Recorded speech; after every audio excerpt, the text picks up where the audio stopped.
Main যেটা বিষয়বস্তু সেটা হচ্ছে যে একটা খুব সুন্দরভাবে একটা জিনিস বুঝুন, এই যে সেপটিক ট্যাঙ্কটা করেছিলেন বর্ষার সময় আর তখন নিচে থেকে লিক হচ্ছিল, আপনারা তাড়াহুড়ো করে কি করলেন, আপনারা প্লাস্টার নিট পলিশ করে কাজটা করে ফেললেন। এবার পরে যখন লিক টেস্ট করতে যাওয়া হলো, যদি লিক টেস্ট না করা হতো তাহলে ধরা পড়তো না, দেখা যাচ্ছে সেপটিক ট্যাঙ্কে জল দাঁড়াচ্ছে না। আপনি যদি খুব ভালো করে তাকিয়ে দেখেন, ইনি কিন্তু পুরো চেম্বারটা প্লাস্টার করে ফেলেছিলেন, কিন্তু আবার লিক টেস্ট করে দেখা যাচ্ছে যে এখানে লিক মারা যাচ্ছে না।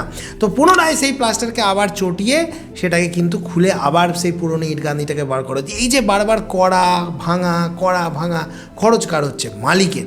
তাই প্রথম থেকে আপনাদেরকে বুঝতে হবে, যখন বর্ষাকালে কাজ হচ্ছে তখন সেপটিক ট্যাঙ্কের তলায় ঢালাইয়ের পাটটা যদি আপনি ছেঁচে টুলু পাম্প চালিয়ে দমকল চালিয়ে জল ছেঁচে শুকনো করেও কাজ করছেন নিচের ঢালাইটার পাশাপাশি, আর একটু ঢালাইটা চারদিকে তুলে রেখে তারপর ফার্স্ট ইটটা ঢালাইয়ের উপর থেকে যদি করতেন, ঠিক যেমন এই ছবিতে দেখছি, তাহলে কিন্তু গোড়া থেকে যে লিকেজটা হয় যার জন্য পুরো প্লাস্টারটা চটিয়ে ফেলতে হলো, এটা করতে হতো না। একটু সচেতন থাকতে হবে আপনাদেরকে এই বিষয়গুলোতে।